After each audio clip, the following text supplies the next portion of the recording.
This year, the stakes are higher. Expertise matters. Build the machines that make the machines. And so it's incredibly important to have that effort yield the most number of batteries. So, and then goal two, obviously, we need to make more affordable cars. I think one of the things that troubles me the most is that we don't yet have a truly affordable car, and that is something that we will make in the future. But in order to do that, we've got to get the cost of batteries down. We've got to make, and we've got to be better at manufacturing, and we need to do something about this curve. The curve of the cost per kilowatt hour of batteries is not improving fast enough. So we've given this a lot of thought over many years to say, okay, how can we radically improve the cost per kilowatt hour curve? It's been somewhat flattening out, actually, in recent years. So I mean, early growth was promising, but you can see we're kind of plateauing. So that's what's motivating us to rethink how cells are produced and designed. Yeah, exactly. And EV market share is growing, but EVs, still aren't accessible to all. And you can see, as Drew was saying, it's like starting to flatten out a little bit because the rate of improvement of the affordability of cars is just not fast enough. So that's why we got Battery Day. Yeah. To make the best cars in the world, we design vehicles and factories from the ground up. Next. Yeah. And now we do this for batteries as well. Yeah. It's weird, the slides don't show up quite right. Anyway, what shows up on the screen is not quite what shows up there. Anyway. Oh, okay. It's different. Yeah, I think it's because that's, No, that one's current, supposed to be current. Anyway. So let's get started. We have a plan to halve the cost per kilowatt hour. Yeah. And it's not a plan that rests on a single innovation, some research project that'll never see the light of day. It's a plan that has taken creative engineering and industrialization across every facet of what makes a cell into a battery pack, from raw material to the finished thing. And we're going to go through that plan with you today, step by step, and build up how we get to these goals and how we accelerate this transition and make our vehicles and our grid batteries more affordable. Yeah. I mean, we basically thought through every element of the battery, well, almost every element. There are a few more elements that we won't get to today, but we will get to in the future. Yes. So first, before we get too far into it, let's talk about what is in a battery cell.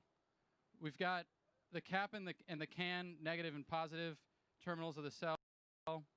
When you open that cell, you've got a tab connected to those terminals, what we call the jelly roll, which is the wound electrodes on the inside. You can actually see what this looks like as you unwind it. This is over 1 meter long in a typical 2170 cell. So it's quite a long winding process. And you can see the tab still there.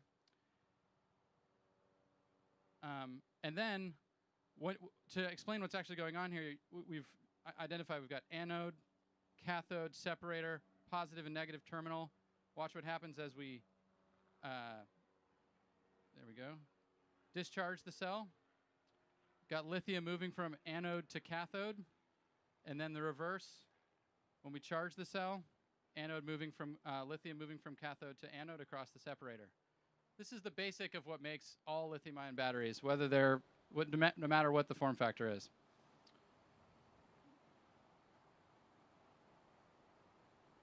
And when we look at what's happened to date, at least in our products, we've moved from the 18650 form factor to the 2170 form factor through great collaboration with our partners, Panasonic, new partners like LG and CATL, and probably others in the future. Actually, so a slight note on why is the one called the 18650, although not on the slide, versus the 2170, is that the first two digits refer to the diameter, and the second two digits refer to the length. So that helps explain why are these weird, what's up with these weird numbers. But like nobody could explain to me why there was an extra zero. So I said, like, okay, well, we're deleting the zero that nobody can explain in future form factors. So that's why it's technically, it's like the 18650, bizarrely, but going forward it's the 2170 because we just got rid of the extra zero because it's pointless. And this was a evolutionary step, going from 1865 to 2170, bringing 50% more energy into the cell. But when we look to the ideal cell design, if we were to do it ourselves, we need to go beyond just what we're looking at us in front of us, and study the full spectrum of options. So as you can see, we kind of swept the key figures of merit, how much we can reduce the cost, and how much vehicle range increases as we change the outer diameter of the cell. We found a sweet spot somewhere around 46 millimeters. But it's not just about a bigger form factor. Like, anybody could make a bigger form factor. Any fool could make a bigger form factor. We not any fool. Yeah, exactly. There are problems as you make cells larger. In fact, supercharging and thermals in general become really challenging as you make bigger cells. And this was the challenge that our team set our sights on to overcome. And we did. We came up with this tabless architecture that maybe you've heard about, that basically removes the thermal problem from the equation and allows us to go to the absolute lowest cost form factor and the simplest manufacturing process. And this is what we mean when we talk about tabless. It's kind of a beautiful thing. That's what these T-shirts mean, but it's very esoteric. It's like nobody could figure it out. But yeah, we basically took the existing foils, laser patterned them, and enabled dozens of connections into the active material through this shingled spiral you can see, with simpler manufacturing, fewer parts, 50 millimeter versus 250 millimeter electrical path length, which is how we get all the thermal benefits. Yeah, this is important to appreciate. Like, basically the distance that electron has to travel, is just much less. So you actually have a shorter path length in a large tabless cell than you have in the smaller cell with tabs. This is a big deal. So even though the cell is bigger, it actually has more power. The power to weight ratio is actually better than the smaller cell with tabs. This is, again, like, this is quite hard to do. So it's, nobody's done it before. And it really took a tremendous amount of effort within Tesla engineering to figure out how do we make a freaking tabless cell and have it actually work and then connect that to the top cap. And it's there's a whole bunch of things that we're keeping a little secret sauce here that we're not telling everything. But sometimes what's elegant and simple is still hard, and it took us a lot of trials, but we're happy where we ended up. Yeah, I mean, everything's simple in recollection. After you simple, everything, it's hard until it's discovered, and then it's simple. So anyway, but there's a lot of really cool things going on that enable tabless, and it's really due to a really great engineering team. Drew and the rest of the team have done amazing work in achieving this tabless construction. And it sounds, I think it may sort of sound a bit silly to some people, but this is like, for people that really know cells, this is a massive breakthrough. For cylindricals to be able to get rid of the tabs dramatically simplifies winding and coating. Yeah. And has an awesome thermal and performance benefit. Yeah, that's just to elaborate on that a bit. It's like when the cell is going through the system, it has to keep stopping where all the tabs are. Yes. So you can't do continuous motion production if you have tabs. You have to keep stopping, and then there's a rate at which you can start and stop and accelerate again, and it really slows down the rate of production. And then sometimes you get the tabs wrong, and you also lose a little bit of active area. It's really a huge pain in the ass to have tabs from a production standpoint. Yes. And so when we put it all together and go to our new 80 millimeter length, 4680, we call this new cell design, we get 5 times the energy with 6 times the power and enable 16% range increase, just form factor alone. Yeah, so when these, yeah, it's pretty great. And just to clarify, when we see these plus 16% or whatever the percentage range increases, these are the amounts due just to that particular innovation. Yes. So we'll list a whole bunch of innovations, and then when you add them up, you get a total improvement in energy density and cost. But these numbers are what refer to just this thing. Yeah, and I want to stress, this is not just a concept or a rendering. We are starting to ramp up manufacturing of these cells at our pilot 10 gigawatt hour production facility just around the corner. Yeah. So, yeah. It's a video of some of what's going on in the plant.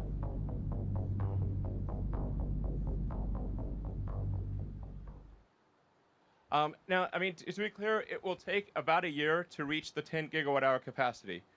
So this is important to appreciate. Like when you build a factory, there's a certain capacity that you design to, and then it takes some period of time to actually achieve that capacity. So I would say it's probably about a year before we get to the 10 gigawatt hour annualized rate with the pilot plant. And this is just a pilot plant. The actual production plants will be more on the order of maybe 200 gigawatt hours, maybe more over time. And thank you. But let's stack up everything we just saw at the cell level. So just the cell form factor change enables a 14% dollar per kilowatt hour reduction, just that cell form factor change. And now that you've been teased on this factory, we're going to go on and walk step by step through that factory and discuss a series of innovations there. When thinking about the ideal cell factory, we have inspirations behind us in the paper and bottling industry, where from humble beginnings, over a century of innovation has enabled mass scale, continuous motion, unbelievably low manufacturing cost. And when we think about the lithium-ion industry, which is really only in its third decade of high-volume production, it has so far to go to achieve similar scale and simplicity. And that was the inspiration that we set out to the team as we thought about how to marry cell design and manufacturing in the best possible factory. And let's talk a little bit about what's in a cell factory. First, there's an electrode process where the active materials are coated into films onto foils.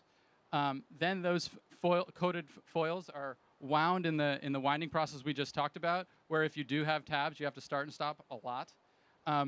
Then the jelly roll is assembled into the can, sealed, filled with electrolyte, and then sent to formation, where the cell is charged for the first time, and where the sort of the electrochemistry is set and the quality of the cell is verified. And we set out at every step of this process to try to take that inspiration we just showed and think about how we make those processes fundamentally better and more scalable. And one of the most important processes is where it all begins, the wet process of the electrode coating. And just to give you all a sense of scale, I'm going to walk through what's in that wet process. You've got mixing where the powders are mixed with either a water or a solvents for the cathode. That mix then goes into a large coat and dry oven where the slurry is coated onto the foil, huge ovens, tens of meters long, dried, and that solvent then has to be recovered. You can see the solvent recovery system. And then finally, the coated foil is compressed to the final density. And when you're looking at this, you're like, wow, that's a lot of equipment for one step, especially when you consider that little speck next to the coating oven is a person. This is serious iron involved in making batteries. Wouldn't it be great if we could skip that solvent step, which is one of those dig a ditch and then fill it kind of things where you put the solvent in and then take it out and recycle it, and just go straight to dry mix to coat? And that's what the dry process really is about. And in the most basic form, you can see it here on a bench top. Literally, powder into film. As simple as that. I mean, it's hard, actually, just to be clear. So, if this was easy, everyone would do it. So it's not like dry coating electrode is actually easy. It's actually very hard to do what appears to be a simple thing. And it's worth noting, like, we did acquire Maxwell as like a little over a year ago, I guess. And it's certainly a good company and everything, but the dry coating they had was like is like sort of I would call proof of concept. Since the acquisition, we've actually revved the machine that does dry coating 4 times. So we're in revision 4 post acquisition of the machine, and there's still a lot of work to do. So I would not say this is like completely in the bag. There's still a lot of work to do, and you know, as you go from like benchtop to lab to pilot to volume production, there are actually major issues that you encounter at every level. It's not like, you know, you make something work on your bench and bingo, now you can make a bazillion of it. Absolutely. It's insanely difficult to scale up. Yeah, but if you do scale it up, yeah, what you saw before becomes this. yeah, So you can see the motivation. A 10 times reduction in footprint, a 10 times reduction in energy, and a massive reduction in investment. But as Elon was saying, simple is hard. yeah. Yeah, I mean, to be clear, I would like not say that right now it's just totally working. It's close to working, but it's not even now. At the pilot plant level, it is close to working. Well, it's fair to say it does work, but with not a high yield. Yeah. So we're still ironing out the kinks, but we've made tens of thousands of cells, thousands of kilometers of electrode. I mean, we are on the 4th generation of the equipment, so we've learned a lot along the way. Yeah. I mean, it is super demanding because every atom has its place if you want to deliver the energy density and the cycle life and the supercharging. Yeah. But we're confident that we will get there, but it will be a lot of work along the way. There's a clear path to success, but a ton of work between here and there. Yep. So, but this is a really profound improvement. Again, for people that know battery manufacturing, this is gigantic. We'll probably be on machine revision 6 or 7 by the time we do large-scale production. The rate at which the machines are being improved is extremely rapid. Like literally every 3 or 4 months is a new rev. Yeah, and beyond the electrode, we continue to innovate on every other process step. So let's talk a little bit about assembly, which is next. The key to a high-performing assembly line is accomplishing processes while in motion, continuous motion, and thinking of the line as a highway, max velocity down the highway, no start and stop, no city driving. Exactly, no stoplights and traffic lights or anything. You want the highway. I want the highway. Yeah. And together with our internal design team that makes this equipment and designs this equipment, we coupled thinking about how to make the best cell with thinking about how to make the best equipment so that we could accomplish the fastest parts per minute rates on all of these tools. And through all of that development, we were able to get to the point where we can implement assembly lines, 1 line, 20 gigawatt hours, 7 times increase in output per line. And when you're thinking about scalability and pure effort, having 1 line be 7x the capability is just effort multiplying. Yeah. So. Yeah, you can sort of think about like the sort of the fundamental physics of a factory or something. Like, I think it's actually quite a lot like the rocket equation, where you've got basically in the rocket equation you've got your exhaust velocity and then the log of the start to end masses. So it's basically saying, you know, how fast are things going and what percentage of the factory volume is doing useful work. And conveyance does not count as useful work. So only the value-added steps. Yeah, if you break the factory down into cubic meter sections, and say, or smaller, it could be like 1 liter sections, and say, is a majority of this volume doing useful work? You would be astounded at how bad most factories are. They're like maybe 2 or 3%, including our factory in Fremont. So I think it is possible to get to at least 10 times that volumetric efficiency. So more like 30% ish, maybe more. And be 10x better, which means the factory can be 10 times smaller. And then the other thing is how fast are things going through the factory? It's like speed and density. The faster you go, like if a factory that's moving at say twice the speed of another factory is equivalent to 2 factories basically. And the company that will be successful is the company that with 1 factory can accomplish what other companies take 2 or 3 or 4 factories to do. So this is what we're trying to do here is say, okay, how do we, with 1 factory, achieve what maybe 5 or even 10 factories would normally be required to achieve? And the vertical integration with the machine design teams at Groman and Hybar and others allows us to really accomplish that because we don't have all these edge conditions between one piece of equipment and another. We can design the entire machine to be one machine and remove all of these unnecessary steps. Yeah, I mean, basically Tesla is aiming to be the best at manufacturing of any company on Earth. This is the thing that's actually most important in the long run. I think, just from a company standpoint and from basically achieving sustainability as fast as possible, but I think also for long-term competitiveness, eventually every car company will have long-range electric cars. Eventually every company will have autonomy. I think, but not every company will be great at manufacturing. Tesla will be absolutely head and shoulders above anyone else in manufacturing. That is our goal.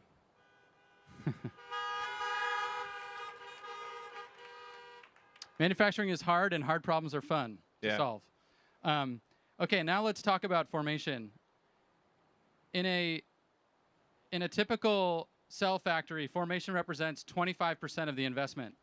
And what is formation? It's charging and discharging cells and verifying the quality of the cell. Turns out we've charged and discharged billions and billions of cells in our vehicles, so we know a thing or two about that. The typical formation setup is you charge and discharge each cell individually. In our car, we charge thousands of cells at once. And we took our principle and our power electronics, leveraging Powerwall, vehicle battery management systems, and others, to dramatically improve the formation equipment cost effectiveness and density. 86% reduction in formation investment, 75% reduction in footprint. So.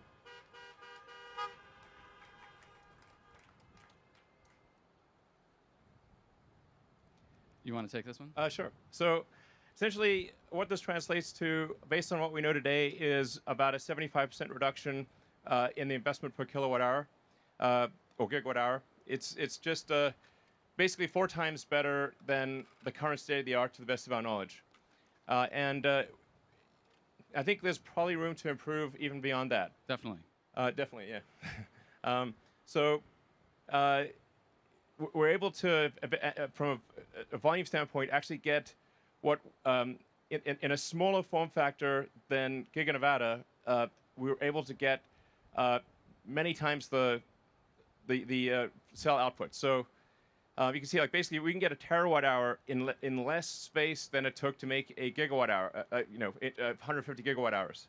So this is pretty profound. It's like, I would actually not have thought this was possible several years ago, that we could actually get to terawatt hour scale in less space than what we currently envision for doing 150 gigawatt hours.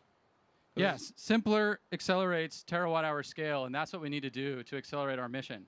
And as Elon said, we're going to try to even improve on this as we push towards our goals, which are.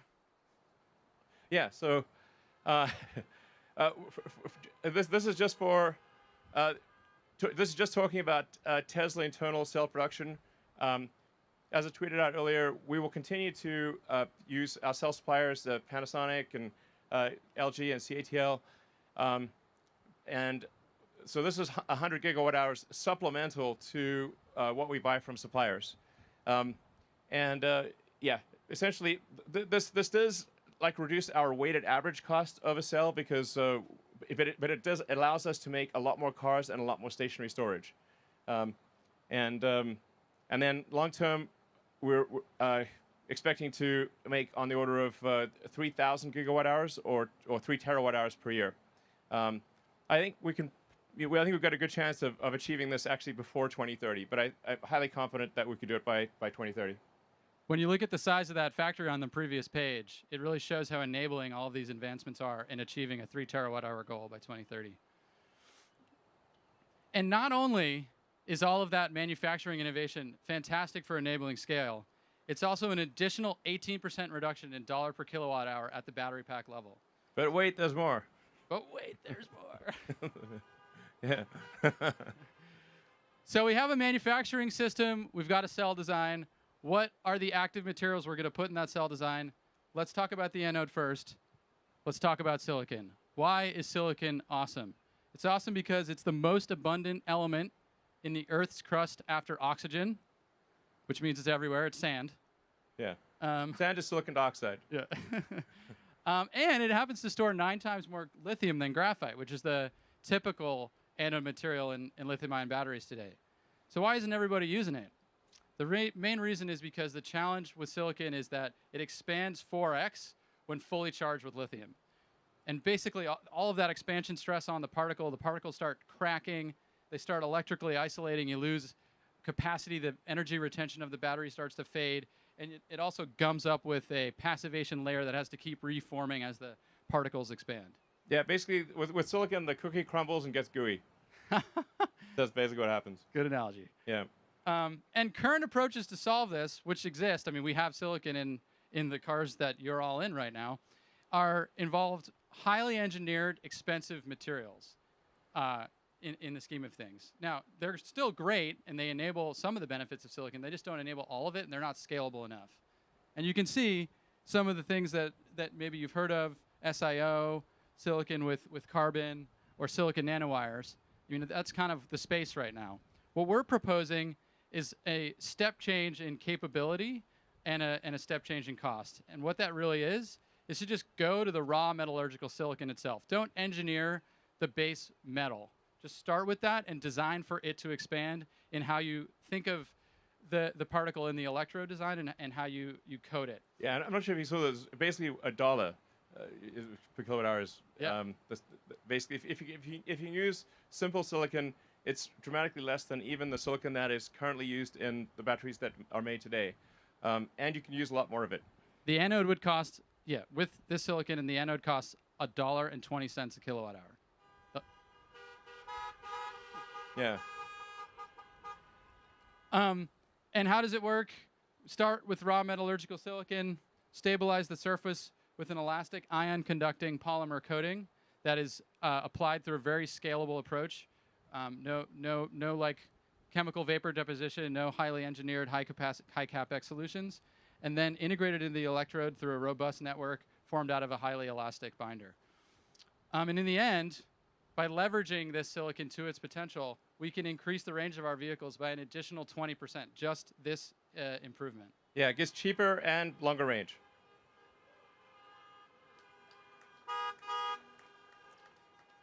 Yeah, and when we take that anode cost reduction, we're looking at another 5% dollar per kilowatt hour reduction at the battery pack level. And there's more. Let's talk about cathodes. What is a battery cathode? Cathodes are like bookshelves where the metal, the nickel, the cobalt, the manganese, or aluminum is like the shelf, and the lithium is the book.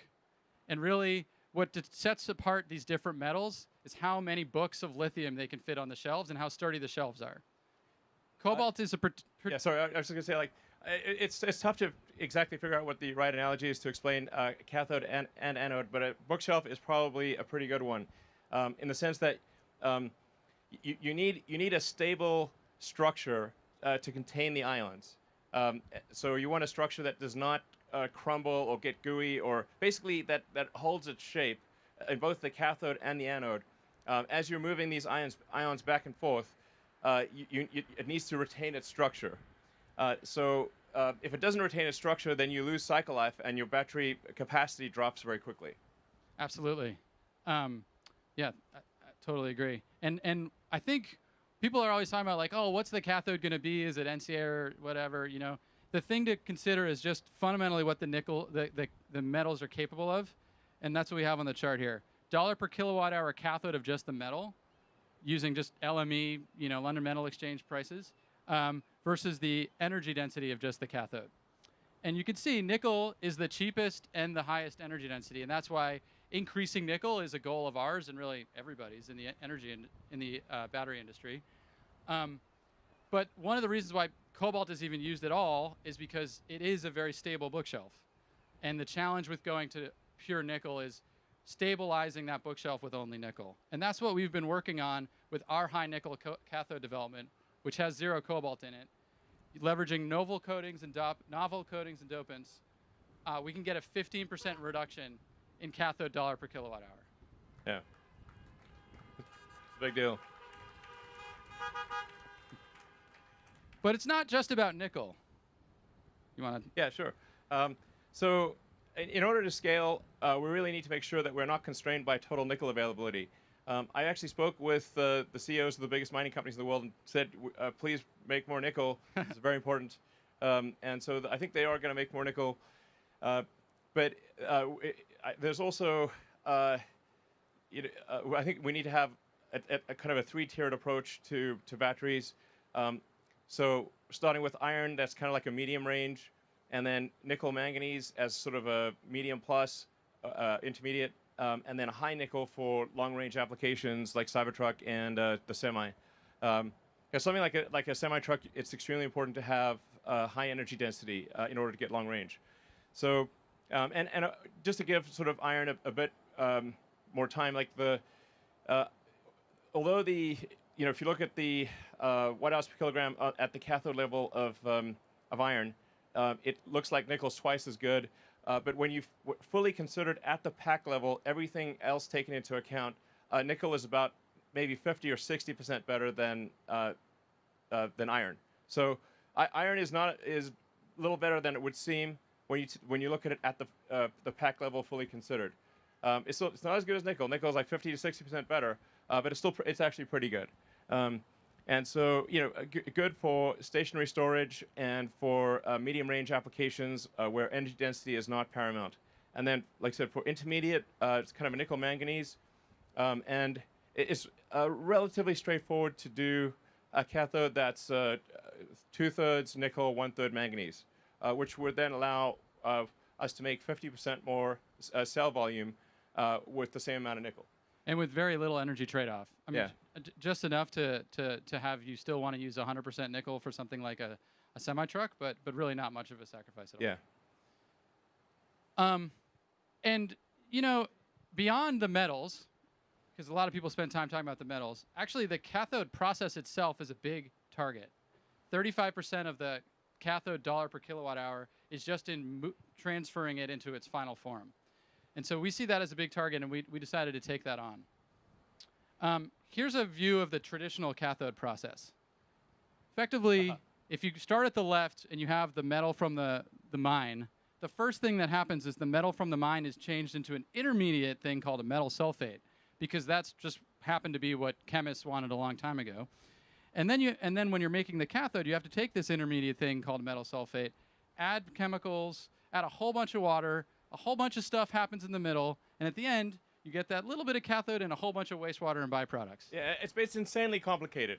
If you look at the total, like if you're just like, it's a small world journey of I am a nickel atom. What happens to me? And it's crazy. Like you're going around the world 3 times. There's like the moral equivalent of like digging the ditch, filling the ditch, and digging the ditch again. It's total madness, basically. And these things just grew up as they're just kind of like legacy things that it's like how it was done before. And then they connected the dots, but really didn't think of the whole thing from like a first principle standpoint, saying how do we get from the nickel ore in the ground to the finished nickel product for a battery. And so we've looked at the entire value chain and said, how can we make this as simple as possible? And that's what we're proposing here with our process. As you can see, a whole lot less is going on here. We get rid of the intermediate, metal, water, final product cathode, recirculate the water, no wastewater at all. And when you summarize all of that, it's a 66% reduction in CapEx investment, a 76% reduction in process cost, and 0 wastewater. Much more scalable solution. Yeah. And then when you think about the fact that now we're actually just directly consuming the raw metal nickel powder, it dramatically simplifies the metal refining part of the whole process. So we can eliminate billions in battery-grade nickel intermediate production. It's not needed at all. Yeah. And we can also use that same process we showed on the previous page to directly consume the metal powder coming out of recycled electric vehicle and grid storage batteries. So this process enables both simpler mining and simpler recycling. And now that we have this process, obviously we're going to go and start building our own cathode facility in North America and leveraging all of the North American resources that exist for nickel and lithium. And just doing that, just localizing our cathode supply chain and production, we can reduce miles traveled by all the materials that end up in the cathode by 80%, which is huge for cost. Yeah, I mean, to be clear, cathode production would be part of the Tesla cell production plant. So it would just be, basically, raw materials coming from the mine, and from raw materials in the mine, out comes a battery. And on that note, the way the lithium ends up in the cell is through the cathode. So then we should obviously on-site lithium conversion as well, which is what we will do using a new process that we're going to pioneer. That's a sulfate-free process again, skip the intermediate. 33% reduction in lithium cost, 100% electric facility co-located with the cathode plant. Yeah. So it's important to note that there is a massive amount of lithium on Earth. Yeah. So lithium is not like oil. There's a massive amount of it pretty much everywhere. In fact, there's enough lithium in the United States to convert the entire United States fleet to electric. Like all the cars in the United States, there's like 300 million or something like that. Every vehicle in the United States can be converted to electric using only lithium that is available in the United States. Discovered today. What we already know exists. People really haven't even been looking. Yeah, people haven't been trying because it's just like widely available. So, but it is important to say, like, okay, what is the smartest way to take the ore and extract the lithium and do so in an environmentally friendly way?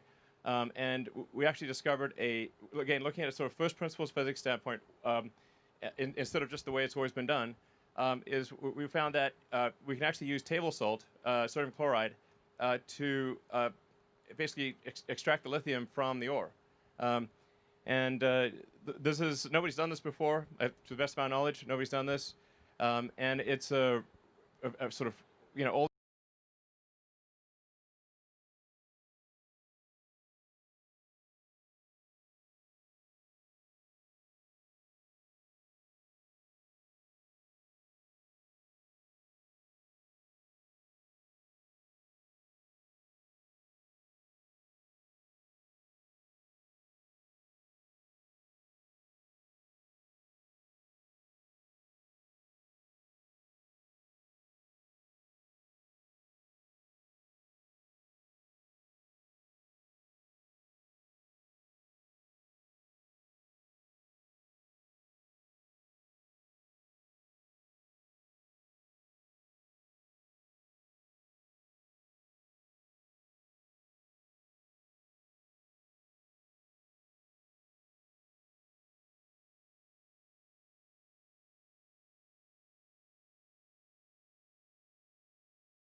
Hello?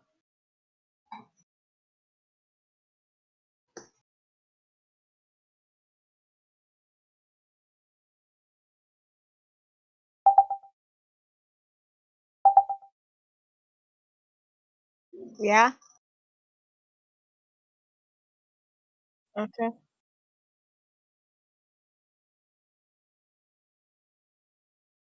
It's the factory's loading up right now. I just have my Nerf guns. I don't know why my Nerf guns are sitting right here, guys. Yeah? Okay, that's good. Okay, I'm on Sky Factory. Okay. Sky Factory's loading up for me.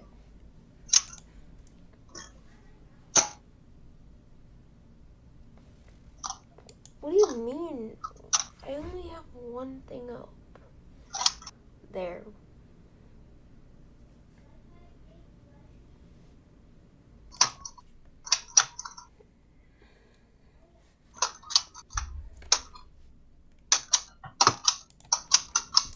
Okay, so Dodo, Yeah? can you give me like / game mode creative or / like I just want to get one thing. What is it? I don't think it's cheating. We had it. What is So, it? I crafted this thing.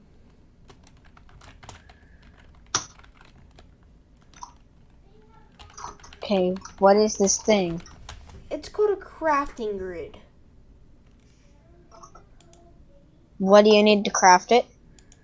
I already had it. Yeah, no, but what do you need to craft it? Okay, I had to make all this. Improved processor, destruction core, improved processor, construction core, quartz enriched iron, and a machine casing. Okay, my question is how much... Okay, what materials did it take to craft that? Tons. What materials? Go. Advanced processors, you need diamonds, you need redstone, you need printed silicone, you need destruction core, you need quartz for that, quartz enriched iron. That's How long have you been trying to make it? I've already had it.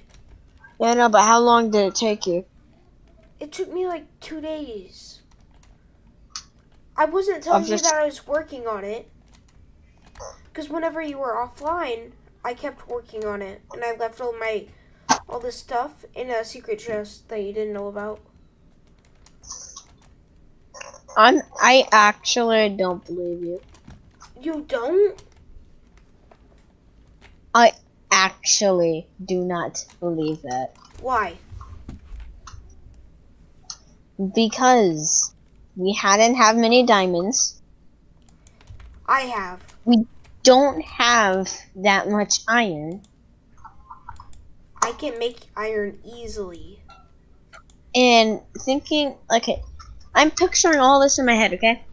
That's like 100 materials in total. Or over 100 materials in total? Yeah, probably over 100. It's not, But though. to make that entire thing, It's not, though, Dodo. It's actually really easy if you have all the materials. But the thing with me, I had to grind all those materials. So it isn't easy for us yet.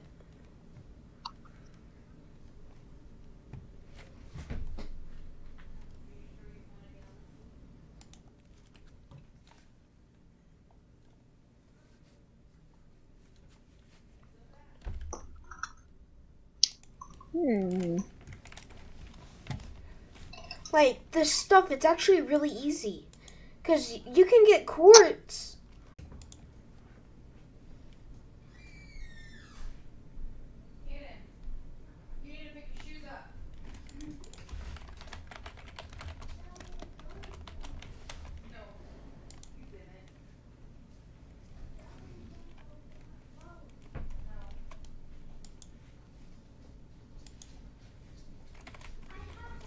Hello? Look, there's flip-flops right there, too.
Dodo.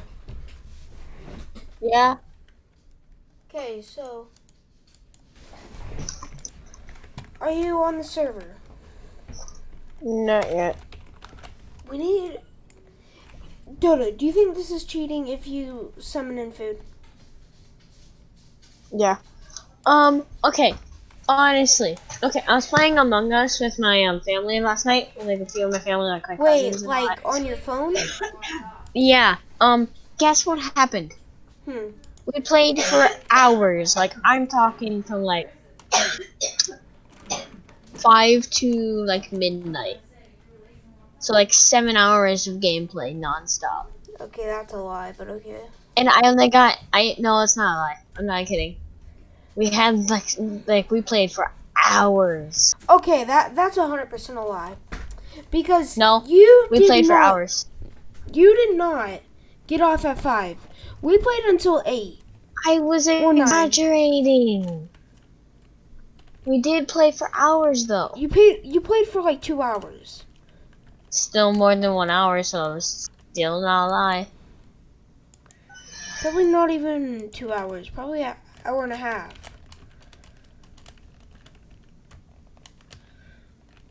But Hey Dodo, my brother's getting a new phone. He's getting Samsung.